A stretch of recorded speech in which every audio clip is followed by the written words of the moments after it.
evening. I'm Joe Nye, Dean of the Kennedy School, and it's a great pleasure for me this evening to welcome you to an address by the former First Lady, Barbara Bush, and to welcome her back to the Kennedy School. Few First Ladies have been greeted by the American people and press with such warmth, and I think, Mrs. Bush, you've just heard the same thing here again tonight. Aside from her self-described image as everybody's grandmother, people are drawn to her by her warmth, her open and relaxed manner, and her distinctive wit. Mrs. Bush spent her childhood in the suburban town of Rye, New York, and attended school in South Carolina, and then went to Smith College. She met George Bush Sr. at a dance when she was only 16, and they were married in 1945, 2 years after George Bush returned on leave from World War II, where he was a Navy torpedo bomber pilot. And Mrs. Bush told me a few minutes ago that she didn't care if she ever saw another airplane in her life. Throughout their family's many years in public life, Mrs. Bush volunteered and supported hundreds of charities and humanitarian causes. She continues her service as AmeriCare's ambassador at large, as a board member of the Mayo Clinic, as a strong supporter of Leukemia Society and many other charitable organizations. Her number one cause, however, is the Barbara Bush Foundation for Family Literacy, of which she is an honorary chair. And that foundation has awarded nearly $11 million to 354 family literacy groups in 44 different states. In addition to this important work, she's also found time to write 3 books, 2 of them bestsellers. She told me that 2 of them were actually written by the dogs, but she's working on a 4th now. Her recent autobiography, Barbara Bush, a Memoir, I think will also enter the same category. Please join me in welcoming back to the Kennedy School First Lady Barbara Bush this evening.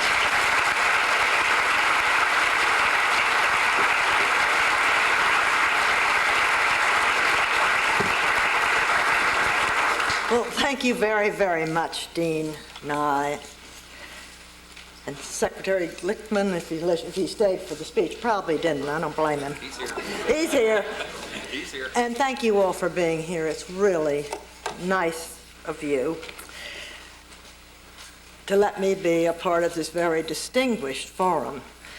However, especially when I studied your list of foreign speakers, you know, I came with my husband. I get credit because I signed the book, but all I was a happy observer. I wonder if you all know that although I was married to a president and I am a president's mother, I've never been the president. Perhaps you asked me because I'm known for my great political savvy. I was the one who told my husband in 1992 that Ross Perot would have no effect on the presidential election. He didn't worry. Then in 1994, when our son, the governor of the, or I should say the great governor of the great state of Texas, told his father and me that he was going to run, he wasn't the great governor then, he told me he was going to run for governor, and I said, never, no way, it won't work. She's the most popular woman in the state of Texas, you could never win. Now, I also told him, when he told me he was going to run for president, not to bother. It just wouldn't happen. So I'm glad I'm speaking at your political. But wait a minute. If I was brave enough several years ago to accept an invitation to speak to the National Veterinarians Convention in Orlando, Florida, everybody knows I'm a great dog lover, but I know absolutely nothing about animal science. I decided I could probably speak to a group at Harvard. Actually, my husband, that particular event when I was a nervous wreck, said to me, now, don't worry, just tell them that I know a man, a veterinarian, who merged with a taxidermist, and their motto was, either way, you get your dog back. But it took real courage on my part to come to Boston a couple of years ago and to attend the annual convention of plastic surgeons. right here. I was afraid, and I had plenty to fear, because I was afraid they're going to rush the stage to get their hands and knives on me. Now, I took an awful lot of abuse from my family about that particular visit.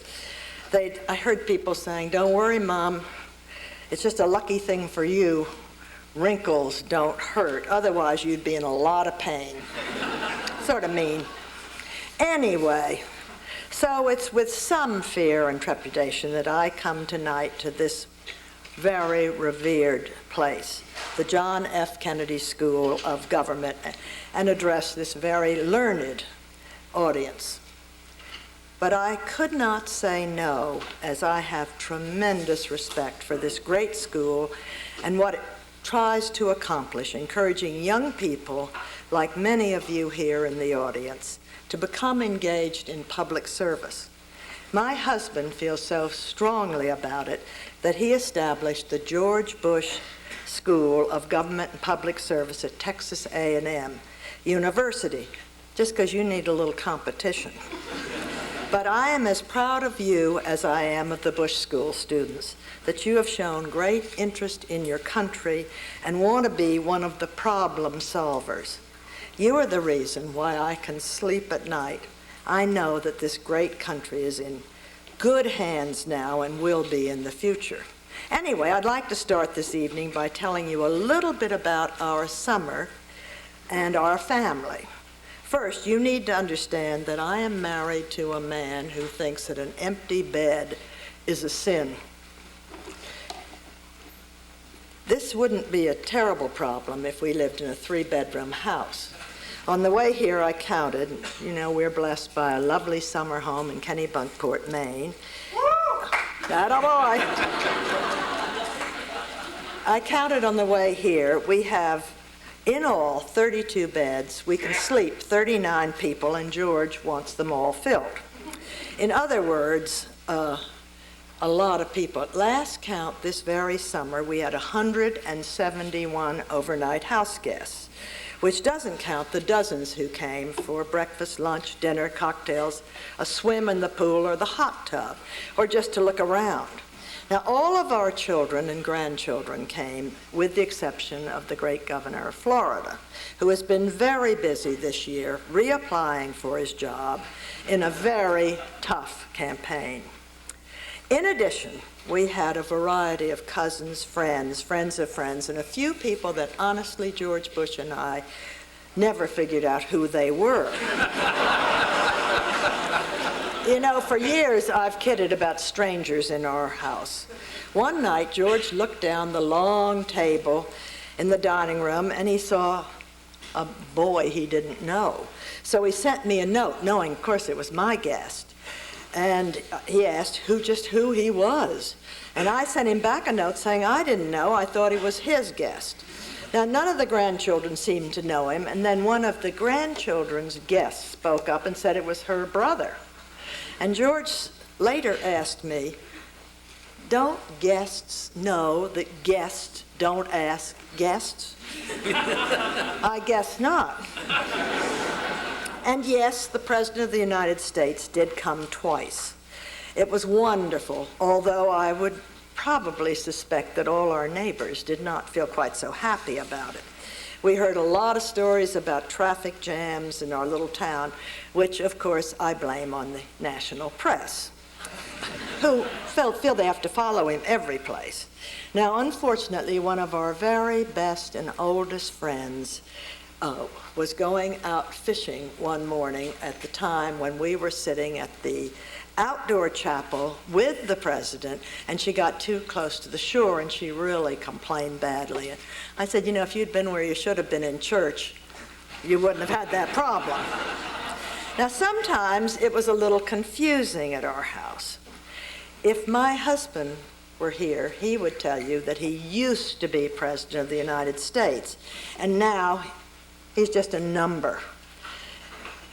We call George, my husband, 41, and we call George W. 43. But even that's gotten confusing. Last winter, at a Washington dinner attended by both 41 and 43, a congressman lamenting on what you called them when they were together. Is it President Bush or President Bushes? And he finally announced that he was going to call them, just settle it by calling them 84. That shows me that Harvard students are smart. They can act. Now, in between all this craziness, we did pause last week, like all Americans, to commemorate and reflect on the anniversary of 9/11. And although we remembered that tragic day with a great deal of sorrow, there was also a lot of pride. Pride in this wonderful, magnificent country we all are so privileged to call home. Pride in the coverage and the spirit and the courage and the determination and resilience of the American people. We are all very privileged and lucky to live here and to call all of you neighbors and friends. And yes, pride in the president. First, it probably won't surprise you to know that we have tremendous confidence in the president and his superb team. He is calm, he's determined, and he's confident. And sometimes when 41 and I watch our son, as we did last week when he spoke to the nation on the evening of September 11th, and then the next morning when he spoke to world leaders at the United Nations, we are truly in awe. Can this be the same miserable little kid that I used to threaten? I guess I don't have to tell you I threatened him with death and destruction, but I did. He didn't do his homework and clean his room. And of course, we're very lucky to have Laura Bush there too.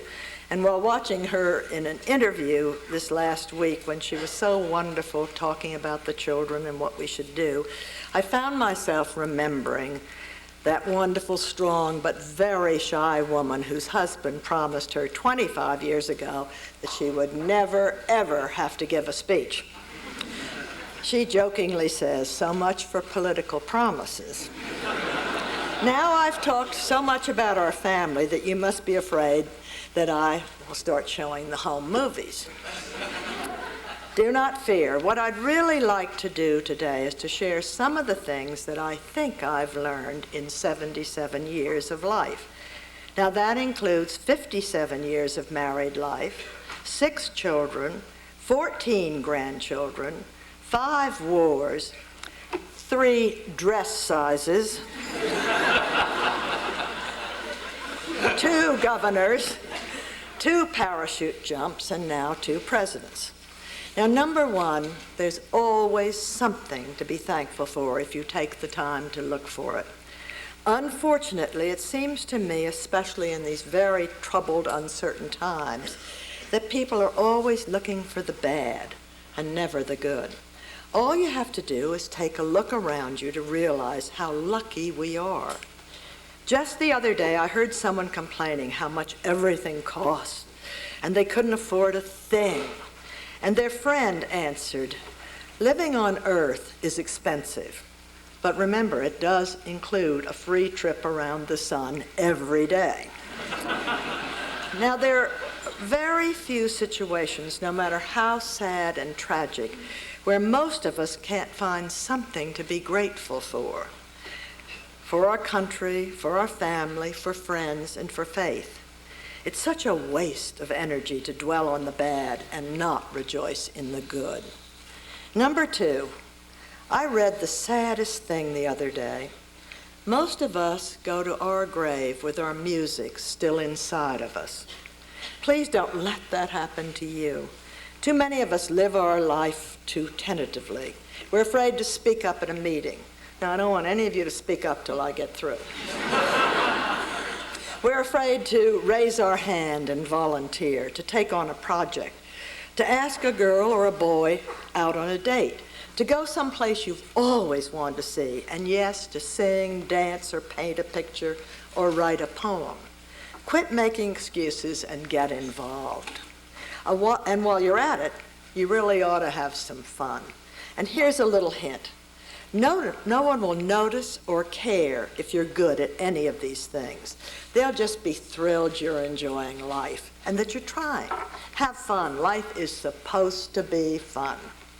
Which leads me to advice number 3. Don't give up on your dreams or your goals. Too many of us are guilty of calling it quits way too early. Make sure you're not one of them. Did you know that Thomas Edison went through 10,000 light bulb designs before he found one that worked? Winston Churchill repeated the 8th grade 3 times.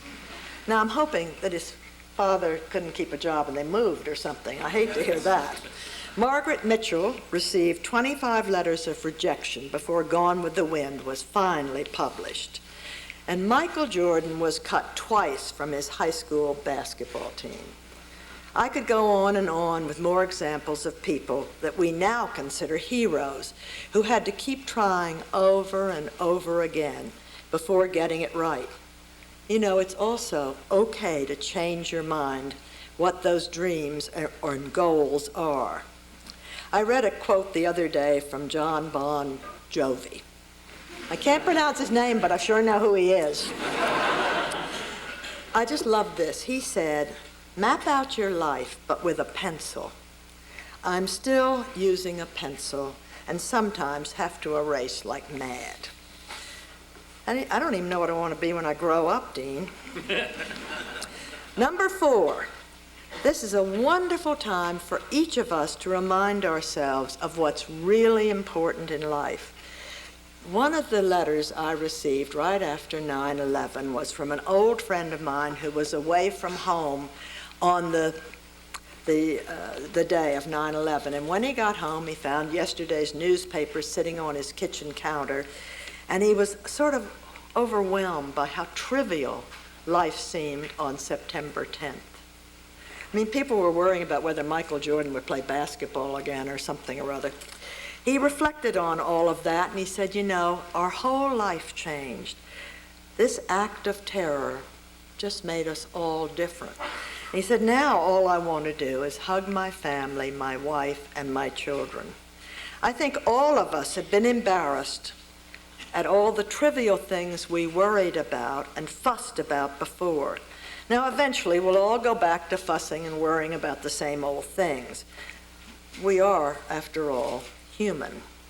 Like the woman who told me she was determined to be a better person. She said this prayer every single day. Dear Lord, so far today I'm doing all right. I have not gossiped, lost my temper, been greedy, grumpy, nasty, selfish, or been self-indulgent. She said, I've not whined, cursed, or entertained evil thoughts. However, Lord, I'm going to get out of bed soon, and I'll need all the help I can get. Amen. Now, like this woman, we all need to keep on trying. We have to remind ourselves of what's important and how we can help. And last but not least, advice number 5, one of the important ways that we can all help our country to continue to recover from 9/11 is to take an active part in our communities. I read the other day that everybody says they want to save the world, but nobody wants to wash the dishes. I think that's why a lot of people never really get involved. They keep waiting for their big moment, or their big cause, or the opportunity to be a big hero. Hopefully, we'll all figure out sooner rather than later that almost all our heroes are people who go to work every single day and simply do their job, and who then go home and reach out to a neighbor, to a friend, or to a need. Certainly, that's what happened in this country on 9/11. Ordinary people became everyday heroes. Your own Institute of Politics did a survey after 9/11 and found that college students are becoming more and more active in community service. 69% volunteered in their community last year, as opposed to 60 in the year 2000. Often the key to community service is finding your own niche. the cause or the project that speaks to your heart. I know you are all very active in the projects here at Harvard, including your wonderful civics program sponsored by the Institute of Politics. My niche for more than 20 years, as the dean told you, has been family literacy. And I think, truthfully, if more people could read, write, and comprehend so many of our problems, the everyday problems that you and I face and our communities and our country faces, could be solved. And it might interest you to know that Afghanistan, the literacy rates in Afghanistan, are among the lowest in the world. An estimated 30% of the men can read and 15% of the women. And actually, if anybody knew they could read, they got into real trouble, those women. Hopefully now, some of that will change in this tragic, war-torn country. I realize the problems that Afghanistan faces are certainly much deeper than a population's inability to read and write. But I do know that education can make a huge difference in the well-being and stability of a country. Illiteracy leads to ignorance, which leads to poverty, which leads to hopelessness. You all know that, and you've got to help. However, no matter what community projects you choose, I know there are days when all of us think to ourselves, what difference can I really make? Whenever I think about the fact that millions of Americans have trouble with reading and writing, I feel overwhelmed and discouraged. And my advice is to never give up, to persevere. A missionary was sitting in a small corner restaurant reading a letter delivered from home. And as she opened the letter, a new $20 bill caught her eye. Now, needless to say, she was pleasantly surprised.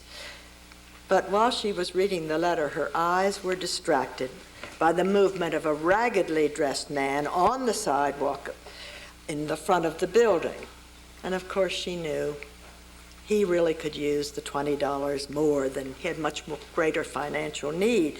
So she tossed over it, and then she slipped the $20 bill into an envelope on which she wrote, "Persevere," and then she walked out of the cafeteria, dropped it on the ground by the man's feet, and walked on by.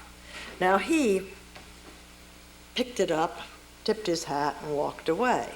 The next day, walking down the street, she had a tap on her shoulder, and there was the same shabbily dressed man, smiling as he handed her a roll of bills. And when she asked what they were for, he replied, "That's the money you won, lady. Persevere paid 5 to 1.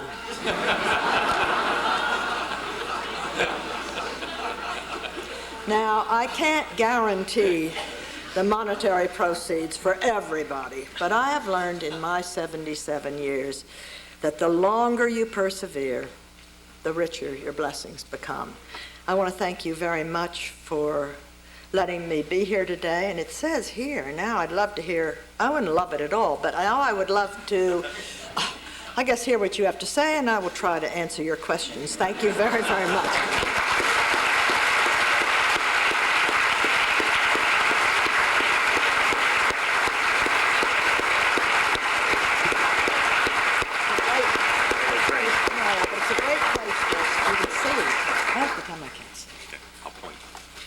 We have microphones at both Use them at your own risk. And 2 in the balconies there. And I'd like you to identify yourself and your relationship to the university when you ask your question. And please keep your question brief, and please stick to 1 question per person. So let's start on the left side here. Good evening. My name is Arash Farron. I'm a second year at the business school here. In your speech, you mentioned a number of the American leaders who you so rightly admire. You mean like my husband and son? Yes, of course. My question is, who are some other world leaders whom you have fondness for or whom you admire, either for the political achievements they've won or the philanthropic efforts they've undertaken?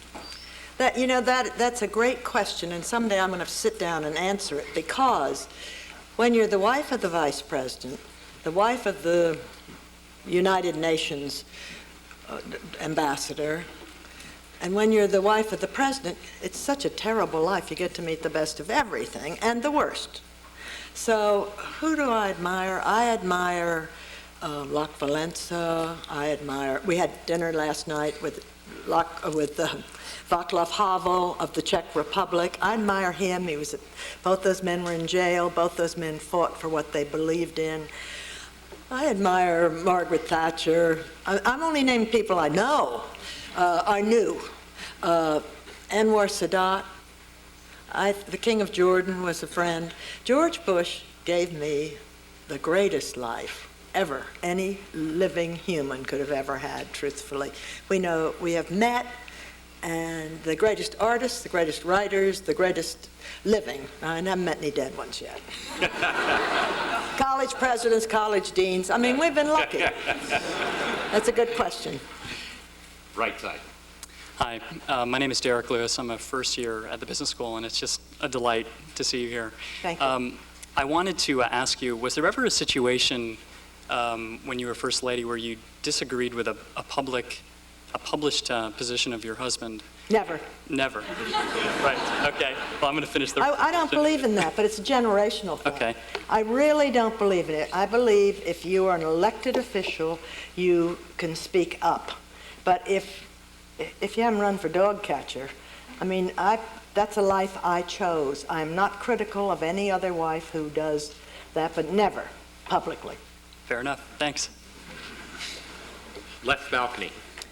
Hello, my name is Vidya Sivan, and I'm a core member of City or Boston, a program through AmeriCorps. Nice to meet you. I love you. Thank you very much. The president, your son, has challenged all Americans to attempt to all perform 2 years, at least 2 years of their life, and commit that to public service. What specific challenges can you give to us, the public, or ways to help us realize that challenge and really help the American community through public service? What specific ways can you give us? I'm a little mixed up about what you want me to say. Do you want me to tell you how we can challenge the American public more to give 2 years, students? Yes. I'm going to leave that to Laura Bush. Because I think we all know that we have to do more. We have to, but I should ask you, is the president's challenge, is he asking you to spend 2 years of literally giving your time not being paid? Well, obviously I'm spending at least 1 year of my life, probably more than that, doing that, and that's what the commitment means to me. But you get a very small stipend. Yes, very small. Well, and I'm really not very small. I mean, I know that. It's a wonderful thing to do. But I'm not sure I can answer that question. I think they have to just keep talking about it. But that's really I'm just the mother of now. I've been asking people for years to volunteer. But I think now is the time for the iron to strike right now, because we all know things are done better on the local level. We all know that one-on-one counts. And so I'm hoping that people will do it. America's Promise. Have you all heard of America's Promise that Colin Powell started and really is still working on? Alma, his wife, is working on it. I think that's one very good way to get people going. I'm just not good at that answer, sorry. On the floor left. Try to ask easier ones, huh? Hello, my name is James Paquette. I'm a freshman at the college. I'd like to just first say that I've been very supportive of both your husband and your son's administrations. Now, you don't, let me just tell you, you don't have to say anything nice about the Bushes from now on, or we'll never get out of the room. No, seriously. My question for you is, back in 1992, when your husband was attempting to run for president again, it appeared to me at least, watching videos from back then and things, that he appeared to be almost tired and worn out by the presidency. No, I agree with you. I hear that all the time, but that's something that got into the computer. George Bush had more energy. He really felt, which was probably a mistake, that you shouldn't talk about the things that you had accomplished, like the biggest civil rights bill ever in the history of our country. Like, he had many domestic things that he did. The biggest, at that moment, Clean Air Act. He really did a very good job, but his mother told him don't brag, and he didn't. He also felt that he was still president, that you shouldn't be out running for office all the time. He now knows that surely was a huge mistake. And then, of course, I advised him that Ross Perot would mean nothing. But anyway, I think that's a myth, and it sort of hurts his feelings in a way, but it's just because George is different than other people. You know, I mean, from the day he was 18 on, he served in some way his country. And I think he thought that he wouldn't have to tell people, they'd know it. Well, that's what I'm for. Right. Thank you, it's a good question. Hi there. My name is Benjamin Bolger, and I'm a doctoral student in urban planning and real estate. And I have to just say, first of all, that I very much enjoy your memoir. It was a pleasure to read. And well, good. Then you'll like the next ones that are coming out. What I wanted to ask you is just to invite your speculation on the future. As you know, there has not been a first gentleman or a male equivalent of the First Lady. And having been in the role of a First Lady, how do you think that post might change if a man were adopted? I think we're definitely going to have a First Lady, no question in my mind. I honestly think that the first man is going to have a real problem. And so will the next, in a couple of generations, the next First Lady. Because, for instance, if you're a lawyer and you're elected president, man or woman, you're going to have to get out of business deals. You're going to have to get out of, I mean, women now are more than equal to men, but having said that, I mean, it's a generational thing. But having said that, it's going to be a problem. If your husband or wife is in business, I'm thinking really of Sandra Day O'Connor, who her husband was a lawyer, and he really has to be so careful. He has to work only in Arizona, and he has to work on cases that have nothing to do with the U.S. government or that might come in front of the Supreme Court. So it's going to be hard, but for the same reason it's going to be hard for women, don't you think, Dean, as it is for men? Truthfully. Well, I want him to tell me. You know, We're in this together. we're in this together. I'm as the great President of the United States pointed out last night to Dagmar Havel, what is my mother saying? She only went 1 year to Smith, to college. You were very polite and said she went to Smith. Well, you know, my mother went 1 year to Smith College. Right, brilliant. My sister got 2. What I'm really saying is I think times are changed. We have the right balcony. Do we? Yeah. Oh, Good evening. Thank you. And thank you. Yes. Good evening, Mrs. Bush. My name is Herman. I'm first-year student in Kennedy School. Just have a question regarding the future for American women to involve in politics. How do you vision, this future? Is to be more specific. The future is terrific. Look how many women are running for office this year around the United States of America. Look at, Indira Gandhi and Margaret Thatcher. More and more, you're going to see American women. I happen to hope that you will elect a male governor of this state, but having said that, you have a woman running. Just a little.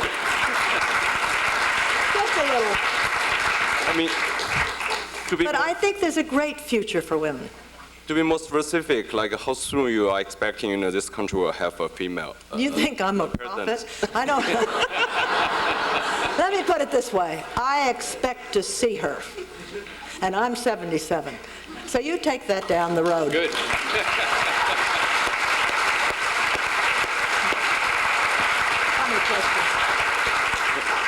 Left balcony. Good evening. My name is Charity Bell. I'm a second-year student here at the Kennedy School and a foster parent here in Boston, and I believe really deeply in your call to individual service. I'm wondering a follow-up question. How would you define the role of the First Lady in peacetime and in crisis? I'd be interested to hear your views on that. Well, I could be sort of a smart aleck and say, well, you get what you pay for, but I don't feel that way. I think Laura Bush, before the time of crisis, had 70,000 people on the mall at a book fair and reading books and authors, and it was really exciting. I think the First Lady can do what she wants or what she doesn't want, but having said that, it's such Lady Bird Johnson said it's a bully pulpit and you ought to take advantage of it. I immodestly say that since we have left office, I'll bet you, I know George Bush has raised maybe $100 million for charity, and I may have raised $25 million for charity just by showing up. Isn't that great? Why am I here today?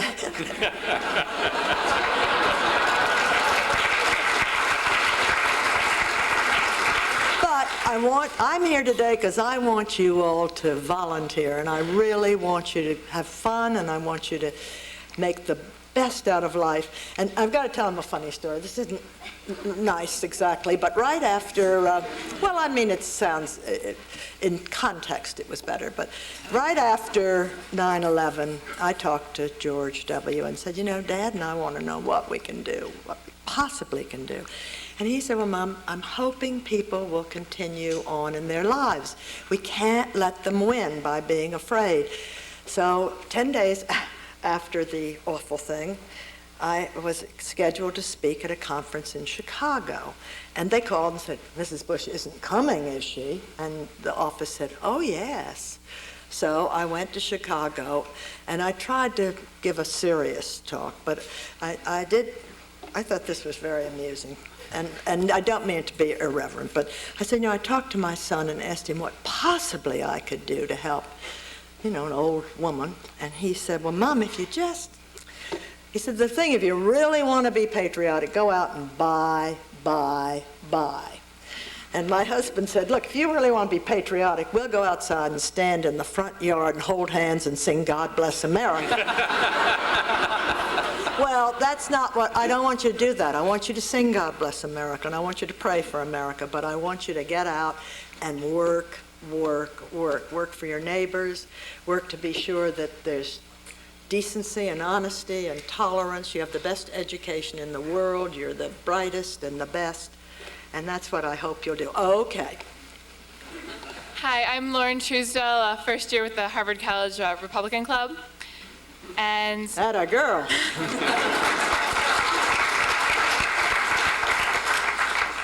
My question is just, what is the single most important piece of advice you could give tomorrow's leaders, today's generation, for a brighter American future? I would say, love your neighbors and love yourself, and be caring. And, you know, it's terrible when you hear that people don't know who their neighbors are. Take time to be a good neighbor. And remember this, if you opt to have children, for heaven's sakes, take care of them. Love them, give them a great education. Can't think, but that, and set a good example. We've had some bad examples lately. So that's really what I'd say. Thank you. Right side of the floor. I think you've heard that before, of course. Hi, my name's Eric Wynn. I'm a freshman at the college, and I made a very solemn promise to my mother last night that I would stand up and ask any question so I could look at your pearls for her. But why do I wear the pearls? Is that your question? No. I got a good answer for that one. Go on. You touched on this briefly before, but throughout the course of American history, we've seen first ladies who have distanced themselves from politics, others that passionately pursued their own pet projects, and others that were very involved in trying to sculpt the policies of the president. From your experience, what is the best level of involvement in those policies, politics? Well, depends upon, you know, everything's different. In our case, I took it as a bully pulpit. And you may not have read about it, but I worked very, very hard in literacy, and I worked very hard for cancer and leukemia. And at this moment, actually, we're going back to Washington, to Kennebunkport, Maine, and this weekend we have the National Dialogue for Cancer, which is something that George and I convene. We know nothing about, obviously, science, but we have convened people from this part of the world and from pharmaceutical companies, all the great medical centers, Mayo Clinic, MD Anderson, probably Mass General, Sloan Kettering, all the great universities. I'm sure Harvard is there. But we have media types like Sam Donaldson and Paula Zahn. We're trying very hard. People who never researched, never worked together before, never spoke together before. They come from all over the country. There have been there are 160 organizations and groups, private sector like the Conan Foundation, breast cancer, public, NIH, I mean, you name it. And we have convened them twice a year for 4 years now. And we're about to have, we're just sitting there just convening and feeding again. But I've forgotten your question, but that's your answer.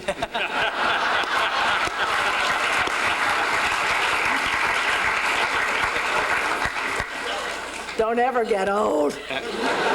Pretty good answer. That's true. In the right balcony. My name is Aaron Chadbourne, and I'm a freshman at Harvard College. And Aren't you lucky? You are lucky. And I'm also a proud resident of the great state of Maine. Attaboy. And while the question in the forefront of my mind is how to get invited to Walker's Point, the more appropriate question to be is, actually, I do consider myself lucky to be at this juncture in my life. And I'm wondering if you personally found yourself in my position entering Harvard as a freshman, what opportunities do you think that you would personally like to take advantage of? Well, friends are very important to me, but I think we have a wonderful grandson who's a third-year student at the University of Texas Law School. And he told me, he went to Rice, graduated, he said, I wish I'd worked a little bit harder that first year. And I said, oh, really? I wish you had too. But I think everything in moderation. I think if you work hard and make friends, I think that's very important. My husband went to Yale after the war, and we made friends then. We have friends. I also believe you make friends all your life, but friends have stood us in such good stead.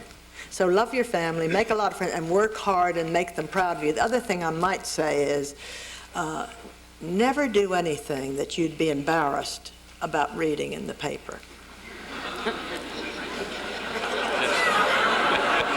Thank you.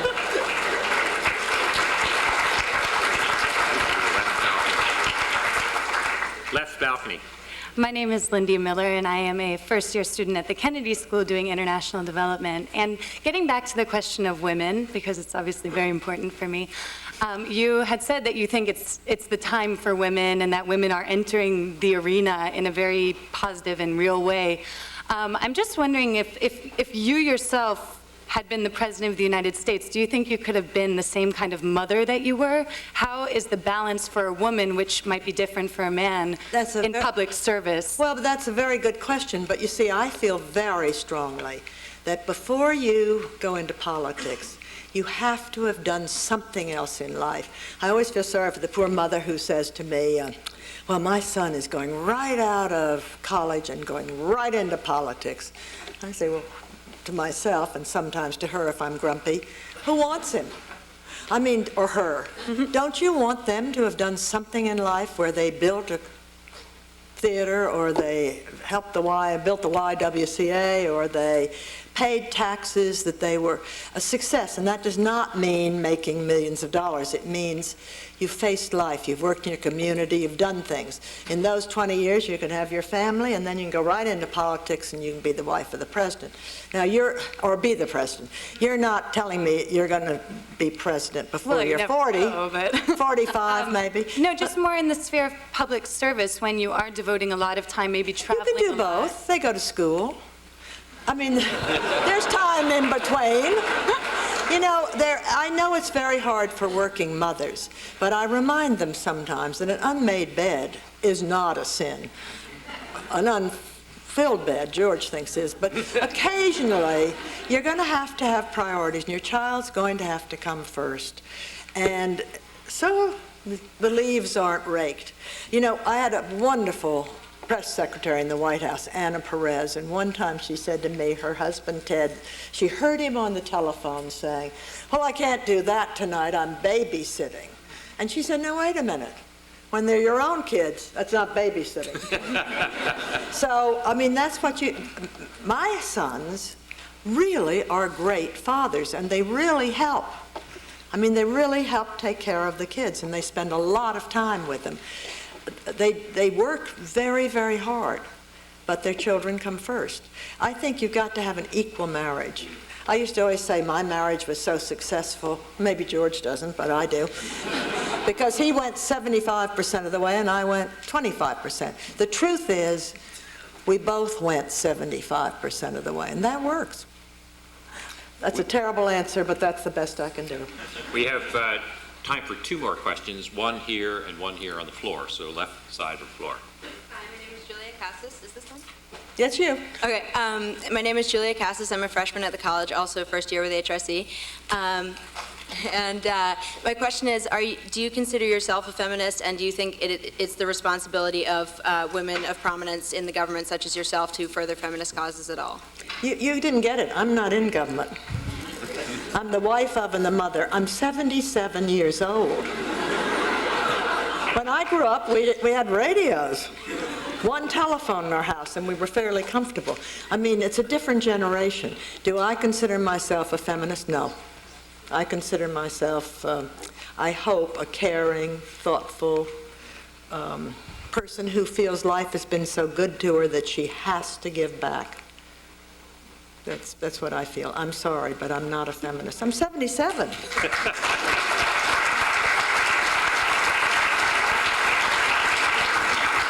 This will have to be our last question. Make it very good. Isn't that terrible? Hello, my name is Evan Johnson. I'm a freshman at the college, and I'm a registered Democrat.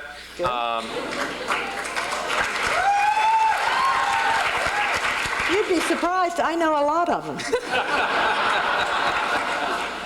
My question is, you followed Nancy Reagan as the First Lady of the United States, and she obviously provided a very dominating presence in the White House. She was the champion of the Just Say No program, and I was wondering how much pressure was put on you to champion your own program for literacy in America. Actually, I have a second question. No.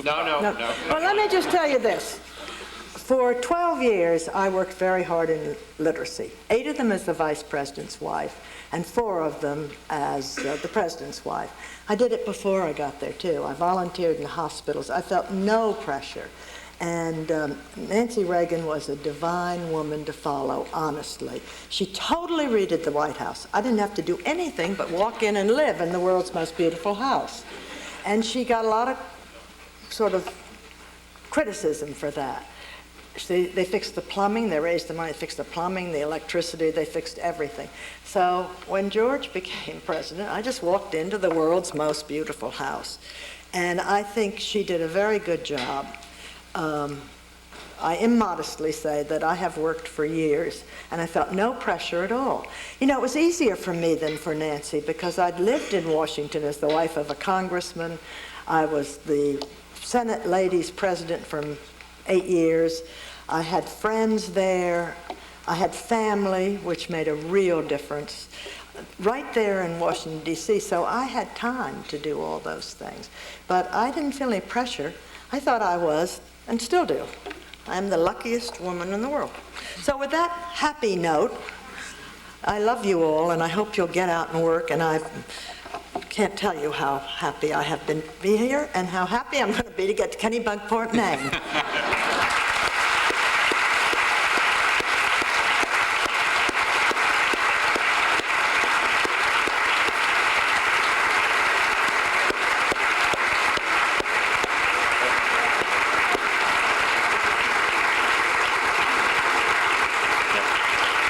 Thank you all for coming.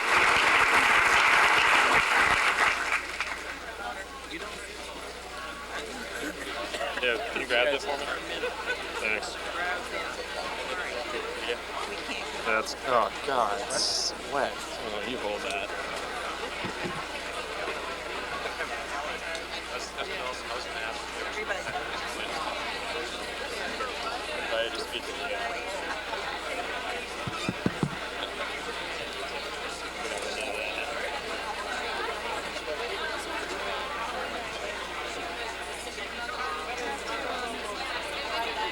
What time do we have?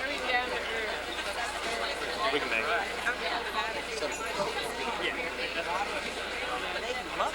She stayed on 4 hours a day. 7:15 we should make it. God wasn't so gone for years. She came there, she stayed 4 extra hours. Oh, my daughter was I'm wondering if they're going to let me go through to go downstairs. No, you better wait. Yeah, and then they'll let you go in. Because they just took her down in the elevator. I'm hungry. Oh, you stay longer than...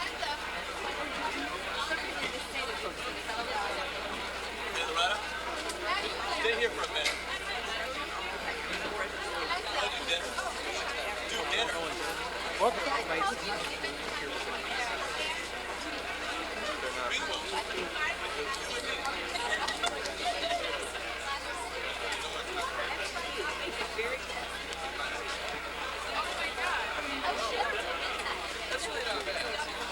Yeah. I really appreciate it. Oh, yeah.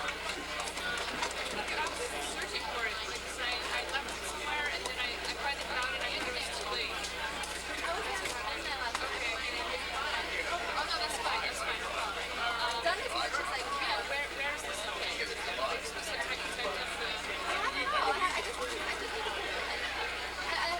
had it all. Right, I'm gonna work on anything. What are you doing? I'm gonna put some in. I'd rather do that. Rather than all this thing. I know, but I don't know which the military thing. No, I already made a list of that. In the Navy. Oh, good for you. Oh, wonderful. Whoa.